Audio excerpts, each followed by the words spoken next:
فرائض میں تیسرا فرض ہمارا چل رہا ہے ظہر میں۔ پہلے رمضان کے متعلق کچھ باتیں آئیں، پھر نماز کو کافی تفصیل سے بیان کیا، پھر زکوٰۃ کے بھی کچھ دن ہو گئے، آج اس کا آخری دن ہے۔ موٹے موٹے مسئلے زکوٰۃ کے متعلق عرض کرنے ہیں۔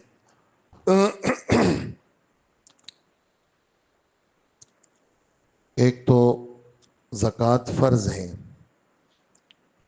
لیکن یہ فرض کس کے اوپر ہے کہ یہ آزاد کے اوپر فرض ہے۔ پہلے زمانے میں غلام ہوتے تھے، تو غلام اس کے اوپر زکوٰۃ فرض نہیں ہے، کیونکہ وہ خود کسی کا تابع دار ہے۔ اس وقت غلام کا وجود نہیں ہے۔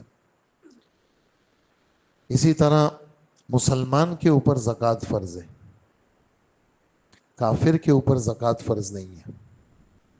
سب سے پہلے کافر کلمہ پڑھے گا، اس کے بعد احکامات اس پر آئیں گے۔ بالغ کے اوپر زکوٰۃ فرض ہے، نابالغ کے اوپر زکوٰۃ نہیں ہے۔ زکوٰۃ کا تعلق ذمے کے ساتھ ہے، جیسے نماز کا تعلق ذمے کے ساتھ ہے۔ بچہ اس کا ذمہ نہیں ہے، مکلف نہیں ہے۔ بالغ ہو گیا 13 سال میں، 14 میں، 15 میں، اب اس کا ذمہ آ گیا۔ چھوٹا بچہ ہے، اس کے پاس کروڑوں کی مالیت ہے، چاہے جتنا بھی سمجھدار ہو، وہ 8 سال، 9 سال، 10 سال، بالغ اگر نہیں ہے تو کروڑوں کی مالیت کی بنیاد پر بچے پہ زکوٰۃ نہیں ہے۔ بہت سارے لوگ بچیوں کے لیے زیور رکھتے ہیں، چھوٹی چھوٹی بچیاں ہیں، بڑے ہو کے اس کے کام آئے گا تو اس کا رکھ لیتے ہیں، یہ فاطمہ کا زیور ہے۔ وہ زیور 10 تولے 15 تولے تک چلا جاتا ہے، نصاب سے بھی آگے چلا جاتا ہے، تو اس بچی پر زکوٰۃ نہیں ہے۔ ماں باپ نے اس کے لیے رکھا ہے، جب وہ بالغ ہوگی پھر اس پہ زکوٰۃ آئے گی۔ معلوم یہ ہوا کہ نابالغ کے اوپر زکوٰۃ نہیں ہے۔ اور زکوٰۃ کا تعلق مال کے ساتھ تو ہے، لیکن کب وہ مال بالغ کا ہو۔ زکوٰۃ کا تعلق مال کے ساتھ تو ہے، لیکن کب؟ جب کہ وہ مال بالغ کا ہو۔ اسی طرح عاقل ہو، دماغ صحیح ہو اس کا۔ پاگل ہے، بہت بڑی مالیت ہے پاگل کی، بڑی جائیدادیں ہیں، بڑی گاڑیاں ہیں، بڑے حساب کتاب ہے، لیکن دماغ خراب ہے اس کا، تو پاگل کے اوپر بھی زکوٰۃ نہیں ہے۔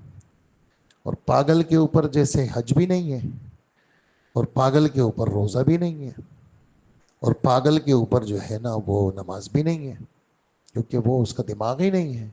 جب دماغ نہیں ہے تو اس پہ زکوٰۃ بھی نہیں ہے۔ اور ایک شرط یہ بھی ہے کہ نصاب کا مالک ہو۔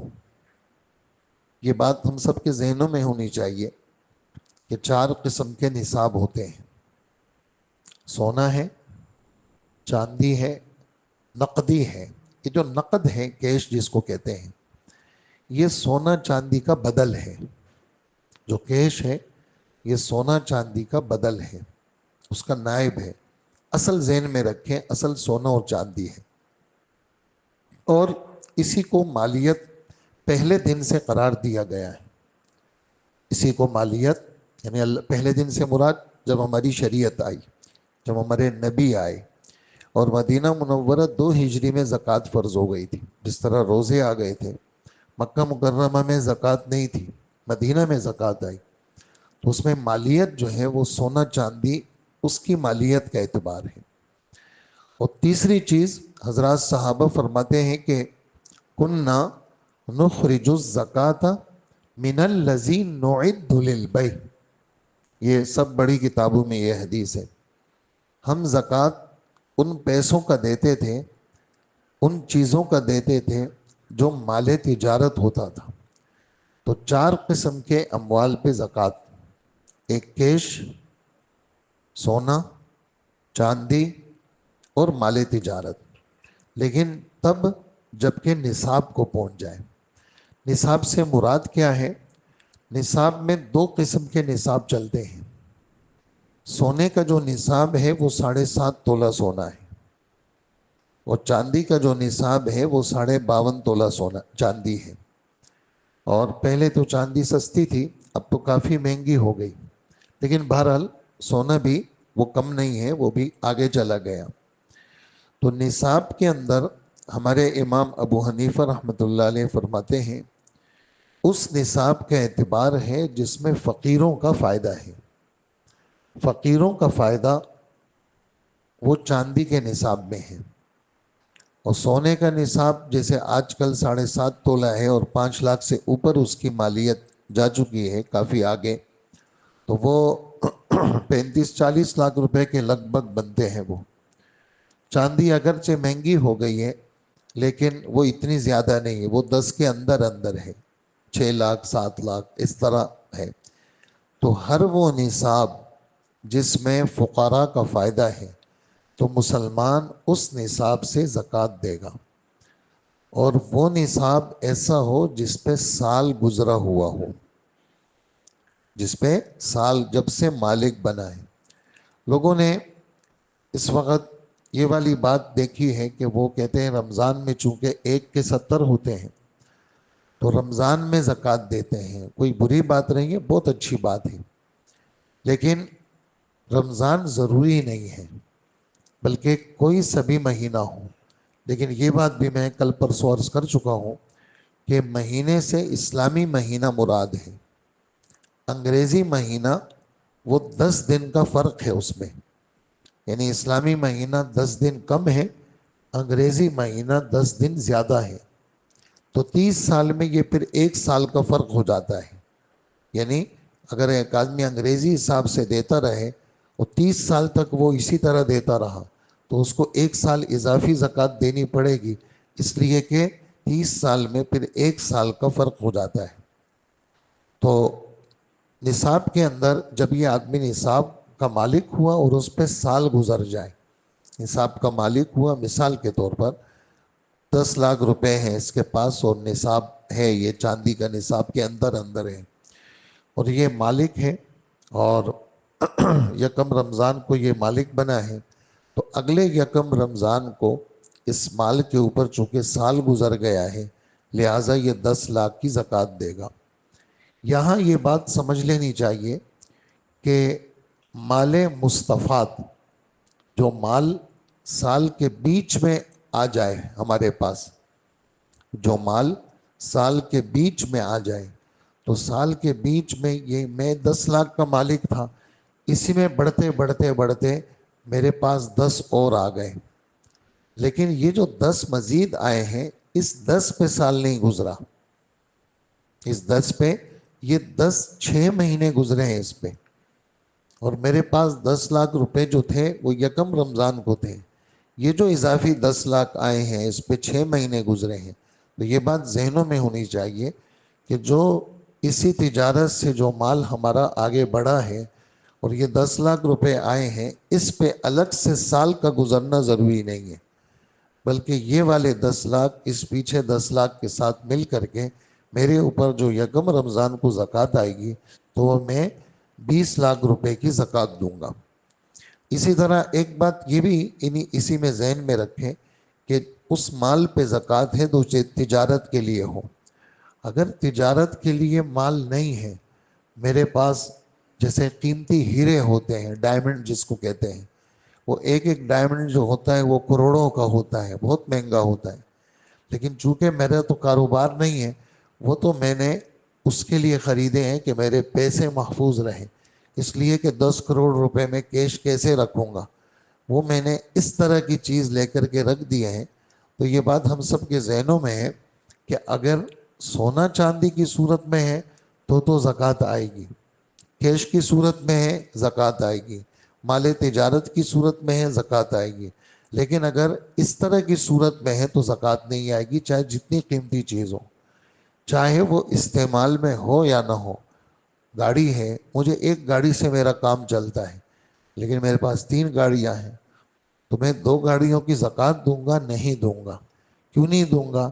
اس لیے نہیں دوں گا کہ وہ میں نے بیچنے کے لیے نہیں لیے، وہ میرے، کبھی میں ایک میں سوار ہوتا ہوں، کبھی میں دوسرے میں سوار ہوتا ہوں، کبھی میں تیسرے میں سوار ہوتا ہوں، اگرچہ ضرورت میری ایک سے پوری ہو رہی ہے، لیکن زکوٰۃ کے نصاب میں وہ نہیں ہوگا۔ میرے کپڑے ہیں، کچھ سلے ہوئے ہیں، کچھ سلے ہوئے نہیں ہیں، لیکن وہ بیچنے کے لیے نہیں ہے، میرے گھر میں رکھے ہوئے ہیں، 20 جوڑے بغیر سلے رکھے ہوئے ہیں اور 20 جوڑے سلے ہوئے رکھے ہیں، حالانکہ پہنتا میں ایک ہی جوڑا ہوں، بدل بدل کے پہنتا ہوں۔ تو یہ جو چیزیں اس طرح کی پڑی ہوئی ہے، یہ صدقہ فطر کے نصاب میں تو لگتی ہے، ضروریات زندگی سے فاضل صدقہ فطر میں لگتی ہے، لیکن زکوٰۃ کے اندر یہ بات ہمارے ذہنوں میں رہے، مال تجارت۔ اچھا، اب مال تجارت کو تھوڑا سا سمجھیں۔ میرا گاڑیوں کا شو روم ہے اور میری ملکیت میں ہیں ساری گاڑیاں، اور تقریباً جو ہے وہ 50 گاڑیاں کھڑی ہیں اس وقت، اور ایک گاڑی کی قیمت جو ہے وہ 20 لاکھ روپے مجھے پڑی ہے وہ، لیکن میں بیچوں گا بالکل آخر اس کا جو بیچنے کا میرا ریٹ ہے وہ 23 لاکھ روپے ہے، تو میں زکوٰۃ 20 لاکھ کے حساب سے نہیں دوں گا بلکہ 23 لاکھ کے حساب سے دوں گا۔ یعنی قیمت خرید پہ زکوٰۃ نہیں آتی، قیمت فروخت پہ آتی ہے۔ دوائیوں کا اسٹور ہے میرا، اور میں وہاں کمپنی سے 30% پہ اٹھاتا ہوں دوائیاں، یہاں میں لوگوں کو 10% ڈسکاؤنٹ کے ساتھ دیتا ہوں، تو اس کے اندر جو میں نے اٹھائی ہے 30% کے حساب سے، میں اس حساب سے زکوٰۃ کا حساب نہیں لگاؤں گا، بلکہ میں جو بیچوں گا لوگوں کو 10% کی رعایت کے ساتھ، تو میں اس حساب سے میں زکوٰۃ کی مالیت لگاؤں گا۔ ایسے ہی کپڑوں کا ہے، میں ہول سیلر ہوں یا میں ریٹیل والا ہوں، اور مجھے جو چیز پڑی ہے وہ لاکھ روپے کی پڑی ہے، لیکن وہ میں بیچوں گا 1.25 لاکھ روپے کی، تو میں زکوٰۃ جو دوں گا وہ 1.25 کے حساب سے دوں گا، میں 1 لاکھ، 1,10,000، 1,20,000 کے حساب سے زکوٰۃ نہیں دوں گا۔ اسی کو ذہن میں رکھتے ہوئے ساری صورتیں اس میں آ جائیں گی کہ ہر وہ چیز جو مال تجارت ہو اور قیمت فروخت جس پہ میں بیچوں گا، بالکل لوگ کہتے ہیں جی اس میں تو ہم مطلب گنجائش لوگوں کے ساتھ کرتے ہیں، تو بھئی آپ آخر کہاں تک جائیں گے؟ بس جتنا آپ آخر جائیں گے اس کا حساب آپ نے لگانا ہے۔ تو یہ مال تجارت کی تھوڑی سی اس میں وضاحت تھی۔ پھر لوگ کہتے ہیں ایک مکان ہے، بس وہ ایسا ہے کہ میں ڈبل میرا ذہن چلتا ہے، بیچوں نہ بیچوں، بیچوں نہ بیچوں، تو اس کے اندر یہ ہے کہ بیچوں نہ بیچوں اس پہ زکوٰۃ نہیں آتی، بالکل یقینی طور پر آپ لوگوں کو لا کے دکھا رہے ہیں کہ بھئی یہ میرا مکان ہے، آپ نے بروکروں کو بتایا ہوا ہے، وہ آ کر کے آپ کا وہ دیکھ رہے ہیں، وزٹ کر رہے ہیں، ہاں آپ کا پلاٹ ہے اور آپ کا سال ہو گیا ہے، آپ کہہ رہے ہیں یار مجھے بیچنا ہے، قیمت بڑھے گی تو میں بیچوں گا، اور آپ نے جو ہے نا اس کا بھی لحاظ نہیں کیا، اب آپ لوگوں کو دکھا رہے ہیں وہ، تو وہ جب آپ نے بالکل مارکیٹ میں اس کو لے آیا آپ، تو اس وقت جو اس کی ویلیو ہے، آپ نے تو لیا تھا مثال کے طور پر 50 لاکھ کا، اس وقت اس کی ویلیو 75 لاکھ کی ہے، تو اس ویلیو کے حساب سے زکوٰۃ آئے گی، آپ کی قیمت خرید کے اعتبار سے زکوٰۃ نہیں آئے گی۔ تو یہ چھوٹی چھوٹی اس کی جزیات ہے،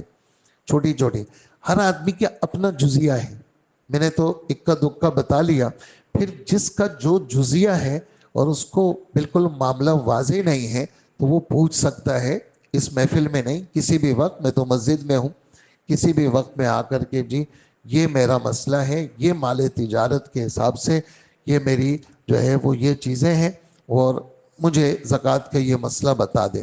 اسی طرح زکوٰۃ کا نصاب تو ہے اس کے پاس، لیکن یہ مقروض ہے، اس کو مارکیٹ میں پیسے دینے ہیں، اب مارکیٹ میں اتنے پیسے دینے ہیں، مثال کے طور پر اس کے پاس 1 کروڑ روپے ہیں، لیکن اس کو مارکیٹ میں جو ہے نا 80 لاکھ روپے اس کو دینے ہیں، تو یہ زکوٰۃ 1 کروڑ روپے کی نہیں دے گا، بلکہ یہ 20 لاکھ روپے کی زکوٰۃ دے گا۔ کیوں؟ 80 لاکھ مائنس ہوتے چلے جائیں گے۔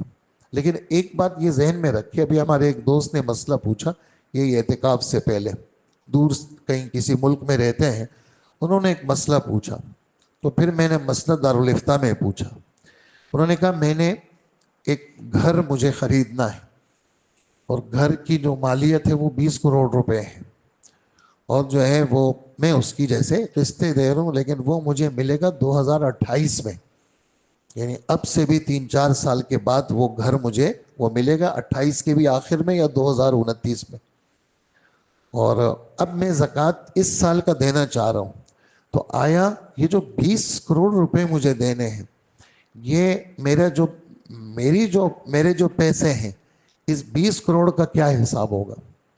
تو دارالافتاء سے اس کا جواب یہ آیا، بہت یعنی قیمتی بات ہے، سمجھنے کی ہے، وہ یہ ہے کہ یہ جو 20 کروڑ روپے اس کو دینے ہیں، اور وہ دینے بھی اور قبضے اس کو ملے گا 2028-29 کے اندر، تو وہ 20 کروڑ روپے کا حساب اب نہیں ہوگا، اس سال اس کو کتنی قسطیں دینی ہیں۔ اگر رمضان سے پہلے اس کے ذمے جو قسطیں تھیں، رمضان میں یہ زکوٰۃ نکالتا تھا یکم رمضان کو، اس سے پہلے کی قسطیں یہ دے چکا ہے، آگے کی قسطوں کا حساب نہیں ہوگا، آگے کی قسطوں کا حساب اگلے رمضان میں ہوگا، اور اگر اگلے رمضان کے اندر اس نے جو قسطیں تھی اس کے ذمے، اس کو کہتے ہیں دین مؤجل، دین معجل، دین قرض کو کہتے ہیں، معجل کہتے ہیں کیش کو ابھی اس وقت، اور مؤجل حمزے کے ساتھ ادھار کو کہتے ہیں، یا جو ادھار یعنی دیر سے قرضہ دینا ہے، اس سال اس کا حساب نہیں ہوگا، قرضہ آپ کو پوری پیمنٹ کرنی ہے 28 تک، تو آپ جو ہے نا 20 کروڑ روپے ابھی سے منفی کر لیں، اور آپ کہیں نہیں نہیں میں تو میرے پاس خود اپنی مالیت، مثال کے طور پر میں 30 کروڑ روپے کا مالک ہوں، تو میں 10 ہی کی زکوٰۃ نکال دوں، کیوں؟ میں تو 20 کروڑ کا مقروض ہوں، تو ایسا نہیں ہے، بلکہ یہ مقروض آپ اس سال کے نہیں ہیں، اس سال کی جو قسطیں تھیں وہ آپ دے چکے ہیں، اب جو ہے وہ جو قسطیں ہیں وہ آگے کے حساب میں ہوں گا، کہ جو زکوٰۃ ہم دیتے ہیں یہ ہم ایڈوانس نہیں دیتے، یہ تو پچھلے سال کی زکوٰۃ چل رہی ہے ہماری، میری بات سمجھ میں آ رہی ہوگی انشاءاللہ، جو ہم زکوٰۃ دے رہے ہیں یہ اگلے رمضان کی نہیں دے رہے ہیں، یہ تو ہم پچھلے 1447 کی دے رہے ہیں، 1447 کا چل رہا ہے، آگے 1448 کی ہم زکوٰۃ نہیں دے رہے۔ بہت سارے لوگ جو ہے نا ایڈوانس میں کافی سالوں کی زکوٰۃ دیتے ہیں، تو زکوٰۃ اگلے سالوں کے دینے میں کوئی حرج نہیں ہے، لیکن اگلے سال جو ہے اس وقت آپ نے زکوٰۃ کا حساب لگایا 20 لاکھ کا، اگلے سال آپ مالک بنے ہیں 40 لاکھ روپے کے، تو وہ پھر آپ نے چونکہ 20 کے حساب سے زکوٰۃ دیا ہے، تو آگے پھر آپ 40 لاکھ روپے کی آپ زکوٰۃ، چھوٹی چھوٹی جزیات ہیں، تو یہ ذرا جس کا جو مسئلہ ہو وہ بات میں پوچھ سکتے ہیں۔ تو نصاب کا مالک ہے، نصاب میں سال گزر چکا ہے، تو ایسے آدمی کے ذمے کیا ہے؟ زکوٰۃ ہے۔ اچھا، ایک آدمی ادھار اس کے اوپر ایسا چڑھا ہوا ہے کہ ادھار اس نے دیا ہوا ہے، ادھار اس نے دیا ہوا ہے، اور اس کے پاس جو ہے وہ ابھی اس وقت جو اپنی رقم ہے وہ 20 لاکھ ہے، لیکن اس نے آگے کسی کو 10 لاکھ ادھار دیے ہوئے ہیں، تو یہ 10 لاکھ ادھار دیے ہوئے ہیں اور ملیں گے اس کو، اس نے خود دیے ہوئے ہیں، اور 2 سال 3 سال کے بعد اس کو یہ مل جائیں گے، اس وقت یہ 10 لاکھ روپے اس کے جیب میں نہیں ہے، لیکن زکوٰۃ اس کو دینی ہے۔ وجہ اس کی یہ ہے کہ یہ آدمی ان پیسوں کا خود مالک ہے، اور اس نے تو احسان کیا ہے، کسی کو زکوٰۃ دی ہے اور کسی کو ادھار دیا ہے، اور یہ بات تھوڑی سی ذہنوں میں رہے، ادھار لین دین اس میں شریعت منع نہیں کرتی، ادھار کسی مسلمان کو ضرورت ہوتی ہے وہ ادھار پیسے لے لیتا ہے، تو یہ جو ادھار دینے والا ہے یہ فضیلت کو ذہن میں رکھے۔ حضور صلی اللہ علیہ وآلہ وسلم ارشاد فرماتے ہیں کہ یہ جس آدمی نے جتنے بھی پیسے ادھار دیے ہیں، تو جو وقت مقرر تھا وہ نہیں ملا اس کو، وہ ادھار کے پیسے نہیں ملے، اس نے احسان کے طور پر اس کو مہلت دے دی، تو ایک ایک دن کے حساب سے، مثال کے طور پر 1,00,000 روپے ادھار دیے ہیں، تو اللہ پاک ایک ایک دن اس کو 1,00,000 کے صدقے کا ثواب دیں گے۔ یہ ادھار کی فضیلت ہے، ادھار دینا جائز ہے، اور کسی مسلمان کا خیال رکھنا، اس کی وقتی ضرورت کو پورا کرنا یہ منع نہیں ہے، بلکہ اس کی شریعت کیا دیتی ہے؟ ترغیب دیتی ہے، لیکن مسئلہ یہی ہے کہ زکوٰۃ ادھار دینے والا جو ہوگا، زکوٰۃ اس کے ذمے کیا ہوگی؟ وہ لاگو ہوگی۔ تو خیر، جس شخص کے ذمے زکوٰۃ ہے وہ آپ نے کچھ نہ کچھ تفصیلات اس کی سن لی ہے. اور رہائشی گھر، بدن کے کپڑے، گھر کا سامان، اور اسی طرح سواریاں، اور اسی طرح خدمت والے لوگ اور استعمال والا اسلحہ، ان تمام چیزوں پہ جو ہے وہ زکوٰۃ نہیں ہے. اسی طرح جب ہم پیسے الگ کر رہے ہیں، ہم نے زکوٰۃ یوں الگ کر لے، تو الگ کرنے سے زکوٰۃ ادا نہیں ہوگی جب تک کہ اس کو ادا نہ کیا جائے. اور تو ایک بات یہ بھی ذہن میں رکھیں، ابھی ہم سب نے نماز پڑھی، ہم نے نماز سے پہلے نیت کی ہے.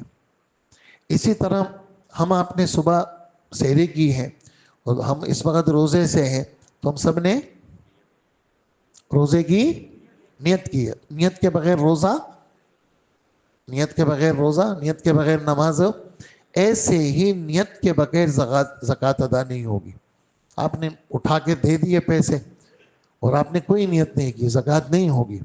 زکوٰۃ تو نیت کا نام ہے کہ میں زکوٰۃ کی نیت سے دے رہا ہوں. اچھا، ادا کر یعنی ہٹاتے وقت پیسے اس کی نیت کا اعتبار ہے، دیتے وقت نیت کا اعتبار نہیں ہے. کیا مطلب اعتبار نہیں ہے؟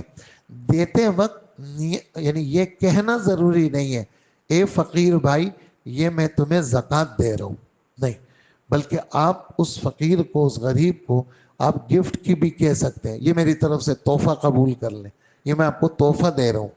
تو بہت سارے لوگ زکوٰۃ کو محسوس کرتے ہیں، ان کو اپنے عزت نفس کے خلاف لگتا ہے، اس لیے زکوٰۃ کا لفظ یا فطرے کا لفظ اس کو اگر بطور تحفہ کہہ دیا جائے تو اس میں وہ کوئی حرج نہیں ہے، بلکہ کسی کی دلجوئی کے لیے ایسا ہی کرنا چاہیے.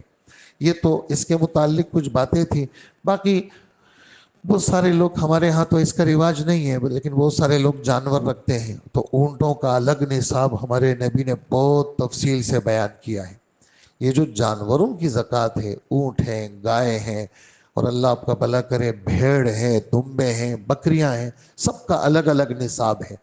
اور اس کے اندر جو ہے نا، اگر جانوروں کو خود آپ چارہ دے رہے ہیں، جانور ہیں آپ چارہ دے رہے ہیں، وہ باہر چرتے نہیں ہیں، تو ایسے جانوروں پہ زکوٰۃ نہیں ہے. ان جانوروں پہ زکوٰۃ ہے جو سال کے اکثر حصے اپنا جو کھانا پینا ہے وہ باہر جو ہے نا وہ صحراؤں سے پورا کرتے ہیں، ایسے جانوروں پہ زکوٰۃ آتی ہے. یہی حال اس کا ہے اپنا، یہ گھوڑوں کا ہے، تو گھوڑے کی زکوٰۃ اس کا بھی الگ حساب کتاب ہے. فی گھوڑا یعنی تجارت والا گھوڑا، تو اس کے تو یعنی خرید و فروخت والے جو گھوڑے ہیں اس میں تو جو اس کی قیمتیں فروخت ہے اس کا حساب ہوگا. لیکن بعض گھوڑے ایسے ہیں جو میں نے رکھے ہوئے ہیں، تو اس میں فی گھوڑا 1 دینار ہمارے امام صاحب فرماتے ہیں وہ اس کو دیں گے. تو یہ سب الگ الگ اس کے حساب ہیں.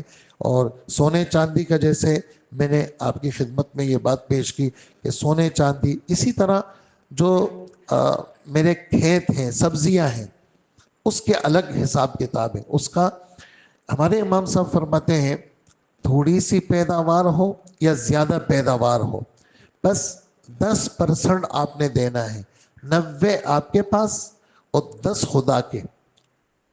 100 کلو ٹماٹر ہو گئے تو ہمارے امام صاحب فرماتے 90 تمہارے، 10 کلو وہ فقراء کے.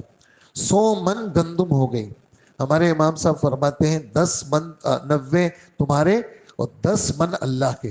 لیکن اس میں یہ بات ذہن میں رکھیں، یہ 10 والا حساب تب ہوگا جب اس کھیت کو بارش کے پانی نے سیراب کیا ہے. لیکن اگر آپ نے اس پہ بہت ساری بجلی لگائی ہے، ٹیوب ویل لگائے ہیں، تو پھر اس کا یہ والا حساب نہیں ہوگا. اس کا حساب پھر کیا ہو جاتا ہے، وہ پھر الگ ہو جاتا ہے. اسی طرح بلوچستان کے بہت سارے دوست، ان کے جیسے سیب کے باغات ہوتے ہیں، انگور کے باغات ہوتے ہیں، بہت سارے پنجاب اور سندھ والے لوگوں کے آم کے باغات ہوتے ہیں، تو ان سب کا کیا ہے حساب کتاب، وہ سب کیا ہے، وہ الگ ہے. اسی طرح زکوٰۃ دینی کس کو ہے، ہمارے رب نے خود وہ 8 مصارف کو گنوایا ہے. اس میں فقراء، فقیر کی جمع ہے، اس کو کہتے ہیں جس کے پاس تھوڑا بہت کچھ ہو، نصاب نہ ہو. اور مسکین کس کو کہتے ہیں، جس کے پاس کچھ بھی نہ ہو. یعنی فقیر اور مسکین میں یہ فرق ہمارے حضرات نے لکھا ہے. فقیر اس کو کہتے ہیں جس کے پاس تھوڑا بہت ہو، اور مسکین کس کو کہتے ہیں؟ جس کے پاس کچھ بھی نہ ہو۔ انما الصدقات للفقراء والمساکین والعاملین۔ عامل کس کو کہتے ہیں؟ عامل اس کو کہتے ہیں اس زمانے میں حکومت کی طرف سے لوگ زکوٰۃ کی وصولی کے لیے مقرر ہوتے تھے، وہ گاؤں گاؤں علاقوں میں جا کر کے زکوٰۃ لیتے تھے اور حکومت کو آ کے دیتے تھے۔ تو یہ جو عامل زکوٰۃ کا وصول کرنے والا ہے، اس کو بھی زکوٰۃ لینے کی اجازت ہے، اللہ نے دی ہے۔ اللہ نے اس عامل کو بھی زکوٰۃ کی وصولی کی اجازت دی۔ والمؤلفۃ قلوبہم، اب نہیں ہے یہ چوتھا مصرف۔ یہ اس زمانے میں جب اسلام ترقی پذیر نہیں تھا، کمزور تھا، تو غیر مسلموں کو زکوٰۃ اس لیے دیتے تھے کہ ان کے دل نرم ہو جائے اور یہ مذہب کی طرف آ جائے۔ لیکن جب اللہ پاک نے مذہب اسلام کو طاقت دی، اب غیر مسلموں کو زکوٰۃ دینے کی اجازت نہیں ہے۔ اسی طرح فی سبیل اللہ، فی سبیل اللہ میں مجاہدین بھی ہیں، فی سبیل اللہ کے اندر مدارس کے طلباء بھی ہیں، فی سبیل اللہ کے اندر ہر وہ فرد جو اللہ کے دین کے زندہ کرنے کے لیے کوشاں ہے اور اس کے پاس کچھ نہیں ہے، تو فی سبیل اللہ کے اندر یہ ساری مخلوق آ گئی۔ لیکن یہ بات سب کے ذہنوں میں ہونی چاہیے، زکوٰۃ میں کسی فقیر کا مالک بنانا ضروری ہے۔ ایک آدمی کہتے ہیں میں مسجد کی تعمیر میں زکوٰۃ لگاؤں گا، نہیں لگا سکتا۔ میں ہاسپٹل، لوگ مفت علاج کرتا ہوں میں، اور میں اس کی مشینیں زکوٰۃ کے پیسوں سے لینی ہے تو نہیں لے سکتا وہ۔ مجھے ہاسپٹل کے لیے فرنیچر چاہیے، میں زکوٰۃ کے پیسوں سے نہیں لے سکتا ہوں۔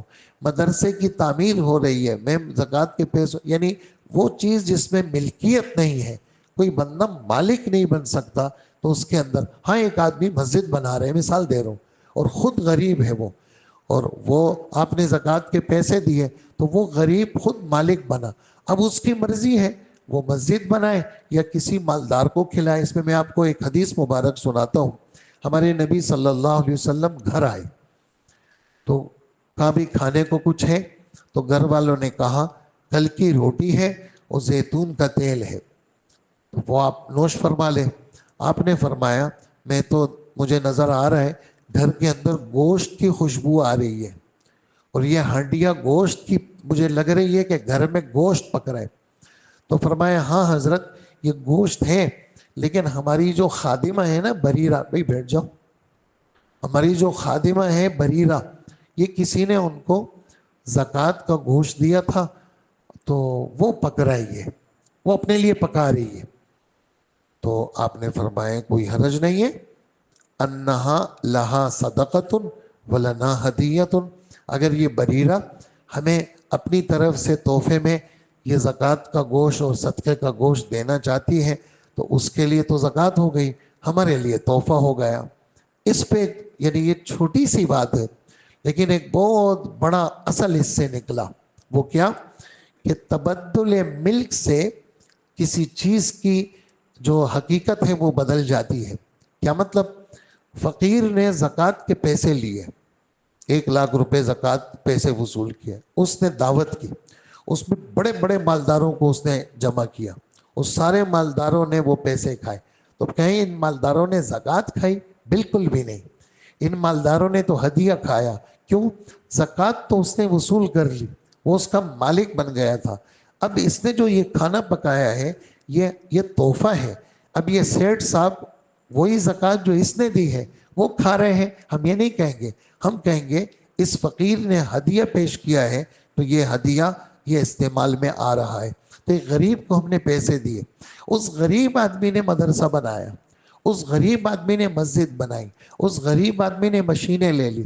تو اس طرح کی اور اس کی مرضی ہے، جو چاہے وہ اس کے ساتھ کرے، وہ سیٹوں کو کھانا کھلائے، وہ کسی تعمیر میں لگائے، تو چونکہ اس کو مالک بنا دیا گیا ہے لہٰذا وہ اپنے گاؤں کے اندر اس طرح کی چیزیں اگر لوگوں کے لیے دیتا ہے تو اس کی اجازت ہے۔ تو فی سبیل اللہ کی وضاحت۔ اسی طرح وفر رقاب، پھر رقاب کا کیا مطلب؟ کسی کی گردن چھڑانا۔ گردن چھڑانا کا مطلب مقروض ہے، آپ کو پتہ چلا اس کو قرض خواہ تنگ کر رہے ہیں، آپ نے اس کو زکوٰۃ کی رقم دی اور اس کی، اور اگر آپ کہتے ہیں بھئی اس کو میں ہاتھ میں دوں گا تو یہ تو نہیں کرے گا اس طرح. تو آپ اس کو لے جاؤ اور اس کے جو لوگ اس سے مانگنے والے ہیں آپ اس کو کہو کہ بھئی دیکھو میں تیری طرف سے نائب بن کر کے اس تیرے قرضے کو اتار رہا ہوں. وہ موجود ہے سامنے, وہ کہے گا ہاں اتار دیجئے. تو آپ وکیل بن کر کے وہ اس کی طرف سے زکوٰۃ آپ اس کے جو قرض خواہ ہیں اس کو دے دیں گے تو اس کا قرضہ ادا ہو جائے گا, گردن چھوٹ جائے گی. اسی طرح میرا قرضہ ہے سامنے والے پہ, عبداللہ نامی آدمی ہے, مثال دے رہا ہوں, میرا قرضہ ہے اس کے اوپر اور وہ اس کے پاس استطاعت نہیں ہے, ₹1,00,000 قرضہ ہے, میری زکوٰۃ نکلتی ہے, میں نے عبداللہ کو کہا بھئی یہ لے لو زکوٰۃ, اس نے قبول کر لی. اب میں کہوں گا بھئی میرا قرضہ دے دو, اب وہ قرضہ دے گا تو وہ میری زکوٰۃ بھی ادا ہو گئی اور اس کا قرضہ بھی ادا ہو گیا. اس طرح بھی جائز ہے. تو اس طرح وفر رقاب کی وضاحت ہو رہی ہے, گردن چھڑانے کے اندر, گردن چھڑانے میں لوگوں کی زکوٰۃ سے مدد کرنا. اسی طرح ابن السبیل کا لفظ ہے زکوٰۃ کے مصارف میں. ابن السبیل سے کیا مطلب؟ مسافر مراد ہے. آج کل تو جیسے جیز کیش ہے اور جناب ایزی پیسہ ہے, اور یہ بعض جگہ ایسی ہوتی ہیں جہاں کچھ بھی نہیں ہوتا, کوئی سبیل نہیں ہے, یہ ہے مسافر اور پیسوں کا. اپنے گھر پہ یہ بڑا مالدار ہے لیکن جس جگہ پہ یہ ہے وہاں مشکل ہے. تو ایسے مسافر مالدار آدمی کو حالت سفر کے اندر زکوٰۃ کی رقم وہ اس کو ہم دے سکتے ہیں. تو پھر اب زکوٰۃ ان لوگوں کو دینی ہے. اجی کن کو نہیں دے سکتے, اس کی بھی پوری وضاحت ہے. اس میں بس موٹی سی بات ذہن میں رکھیں, اصول کو نہیں دے سکتے اور فروع کو نہیں دے سکتے. اجی اصول کا کیا مطلب؟ ماں باپ کو نہیں دے سکتے. کیوں نہیں دے سکتے؟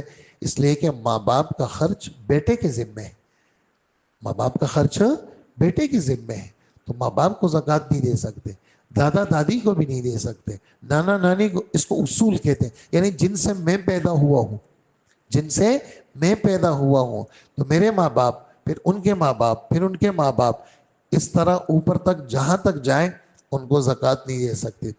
اسی طرح فروع کو بھی نہیں دے سکتے. فروع وہ جو مجھ سے پیدا ہوئے ہیں, میری اولاد ہے, ان کی اولاد ہے, ان کی اولاد ہے, میری اولاد ہے, ان کی اولاد ہے, چاہے بیٹی کی طرف ہو یا بیٹے کی طرف ہو, ان کو زکوٰۃ نہیں دے سکتے.